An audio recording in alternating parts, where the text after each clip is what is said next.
मैं हूं मुदस्सिर शरीफ। आज 6 फरवरी 2025 और जुमेरात का दिन है। 2 से 3 अहम खबरें आपके साथ डिस्कस करनी है। पहली खबर की अगर बात की जाए तो रमज़ान शुगर रेफरेंस में वज़ीर आज़म शहबाज शरीफ और उनके साहबजादे हमजा शहबाज जो है उनको बरी कर दिया गया है और इस हवाले से क्या अपडेट है वो आपके साथ डिस्कस करते हैं।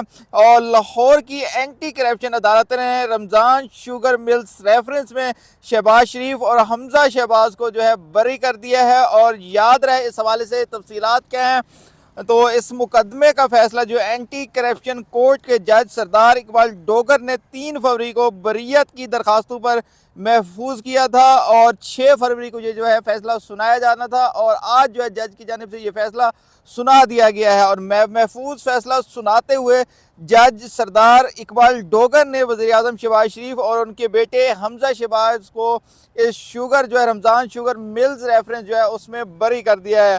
और इस हवाले से अगर इसका बैकग्राउंड आपके साथ डिस्कस करें तो ये मामला कब शुरू हुआ, क्या इसका बैकग्राउंड था, तो उस हवाले से अगर डिस्कस करें तो जुलाई 2017 को नैब लाहौर ने रमज़ान शुगर मिल्स रेफरेंस में इंक्वायरी का जो है आगाज़ किया था। 2017 में इस मामले का जो है आगाज़ हुआ था। नैब ने इल्ज़ाम लगाया था कि शहबाज शरीफ जो है और हमजा शहबाज और शहबाज शरीफ ने 2015 में चिन्योट में रमज़ान शुगर मिल्स के लिए नाला तामीर करवाया था। एक नाले का ये केस था वो जो कि उन पे इल्ज़ाम यह था कि शहबाज शरीफ और हमजा शहबाज शरीफ ने रमज़ान शुगर मिल के लिए मतलब एक नाला जो है तमीर करवाया था और उस गंदे नाले की तमीर से मुताल्लिक उनका ये फ़ैसला था। नैब की जानिब से ये का इल्ज़ाम था।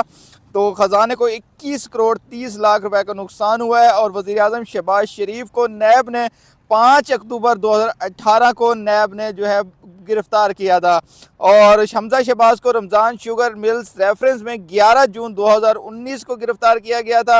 एहतसाब अदालत लाहौर ने शहबाज शरीफ और हमजा शहबाज पर 9 अप्रैल 2019 को फर्द जुर्म जो है आयद की थी। नए सबूतों के बाद और ज़िमनी रेफरेंस दायर होने के बाद 6 अगस्त 2020 को फिर से जो है एक दफ़ा जो है हमजा शहबाज और इस वक्त के वज़ीर आज़म शहबाज शरीफ पर जो है फर्द जुर्म आयद कर दी गई थी। और फरवरी 2019 को लाहौर हाई कोर्ट के 2 रुकनी बेंच ने शहबाज शरीफ की मंजूरी की ज़मानत जो है मंजूर कर ली थी और शहबाज शरीफ को रमज़ान शुगर मिल में मतलब 14 मतलब इस रेफरेंस में शहबाज शरीफ जो है 4 माह 9 दिन जो है तहवील में रहे, नैब की तहवील में रहे हैं वो बुनियादी तौर पर।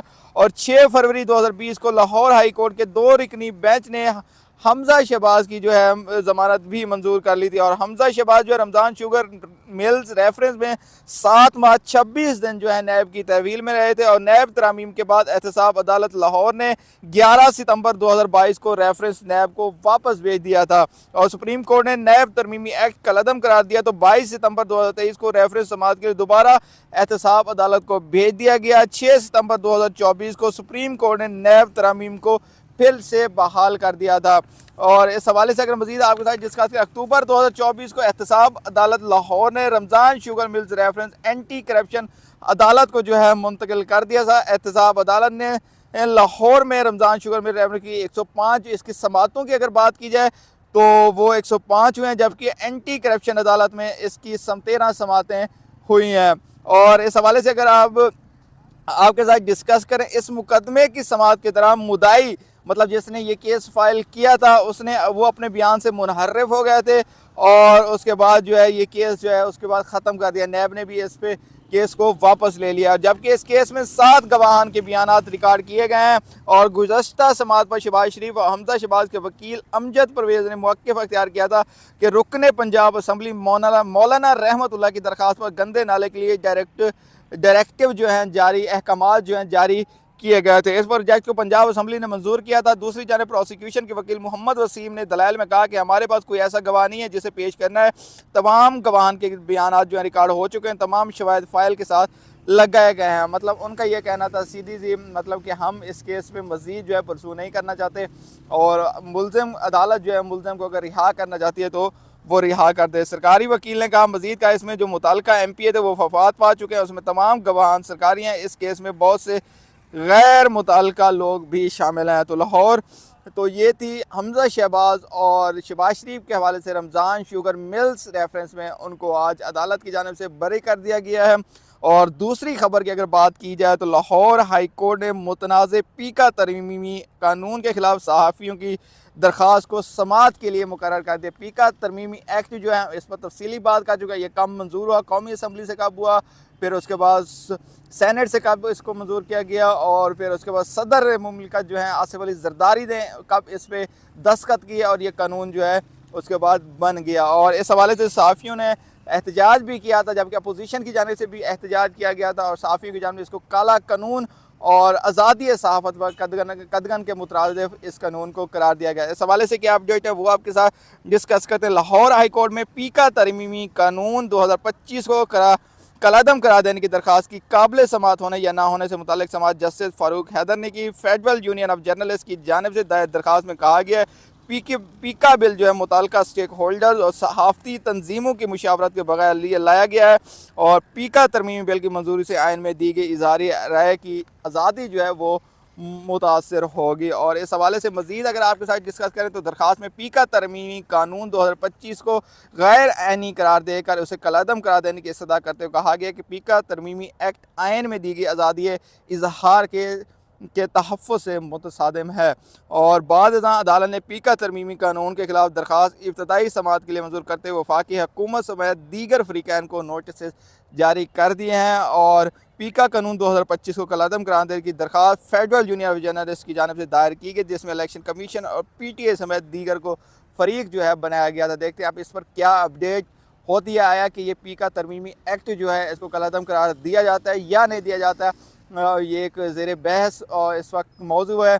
और अगर तीसरी खबर की अगर आपके साथ बात की जाए तो इस वक्त ग्रैंड अलायंस के अपोजिशन का ग्रैंड अलायंस के हवाले से डिस्कशन चल रही है, तो देखते हैं उस हवाले से क्या अपडेट हैं। इससे कबल जो है पाकिस्तान तहरीक इंसाफ और हुकूमत के दरमियान मुज़ाकरात जारी थे, जो कि पाकिस्तान तहरीक इंसाफ की जानिब से 24 जनवरी को मुज़ाकरात जो है उनको ऑफिशियली ख़त्म करने का ऐलान किया गया था। अब जो है इस पीका तरमीमी एक्ट 26वीं आइनी तरमीम इन सारी चीज़ों को मद्देनज़र रखते हुए ग्रैंड अलायंस के हवाले से खबरें गर्दिश करें। इस हवाले से क्या अपडेट है वो आपके साथ डिस्कस करते हैं। अपोजिशन जमातों पर मुश्तमिल इत्तेहाद का फैसला नहीं हुआ, सिर्फ मशावरत हुई। अभी तक कोई फैसला नहीं है कि अपोजिशन जमातों के दरमियान बाकायदा अलायंस या इत्तेहाद बने। उन्होंने मतलब असद कैसर के घर पर एक बैठक हुई है जहाँ सियासी सूरत हाल पर बातचीत हुई है। मौलाना फजल रहमान समेत पूरी सियासी क़ियादत मुलाकात में शरीक थी। मुलाकात में इत्तफ़ाक़ हुआ कि मुल्क में सियासत है ना ही जमहूरियत है। अभी तक ये फैसला नहीं हुआ कि अपोजिशन जमातों पर मुश्तमिल एक इत्तेहाद, अभी तक तो ये मशावरत की हद तक है कि अपोजिशन जमातों का इत्तेहाद हो, लेकिन चंद चीज़ों पर अपोजिशन एक जहन बना चुके हैं। ये है जमीयत उलमा इस्लाम फे जो है मौलाना फजल रहमान की, उनके जो रहनुमा हाफिज़ हमदुल्ला उनकी जानिब से ये कहा गया है। और उनका मज़ीद कहना था 8 फरवरी को होने वाला इलेक्शन नहीं था, वो एक्शन था। हम मुल्क में सियासी और जमहूरी इस्तेकाम चाहते हैं।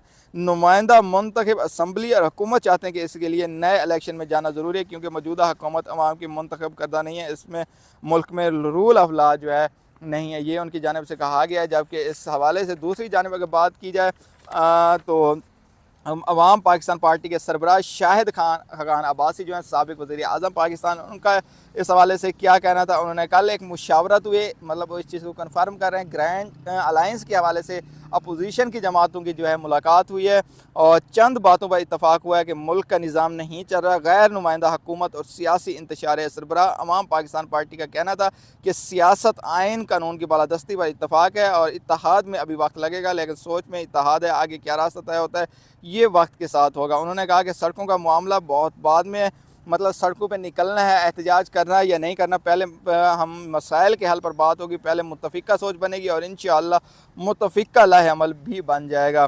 और शाहिद खान अब्बासी ने मज़ीद कहा एक कमेटी तश्कील दी गई जिसमें तमाम जमातों के लोग शामिल, मतलब अपोजिशन जमातों के लोग शामिल, मुत्तफ़िका सोच रखने वाली जमातों ने से राब्ते किए जाएंगे। पहले हमें सोच में इत्तफ़ाक़ पैदा करना है कि मुल्क की मसाइल का हल क्या है। और नवाज शरीफ के हवाले से उनका कहना था कि मेरा नहीं किया कि नवाज शरीफ वज़ीर आज़म के उम्मीदवार थे बनने, ये एक दीगर मामला है। और साबिक़ वज़ीर आज़म ने मज़ीद कहा कि 2024 में जैसे इंतखाबात के हवाले से हाफिज़ हमदुल्ला के हवाले से भी अभी आपके साथ डिस्कस, उन्होंने कहा कि न्यू इलेक्शंस होने चाहिए। तमाम अपोजिशन जमातें चाह रही हैं कि 2025 में नए इलेक्शंस कराए जाएँ और जो है अवाम की मुंतखब हुकूमत जो है वो है। तो उस हवाले से उन्होंने कहा अगर 2024 जैसे ही इलेक्शन कराने हैं तो 2025 में भी इलेक्शन कराने की कोई ज़रूरत थी। और ये थी आज की तफसीलात। मज़ीद तफसीलात के लिए हमारे चैनल को सब्सक्राइब कीजिए। इजाज़त दीजिए, अल्लाह हाफ़िज़।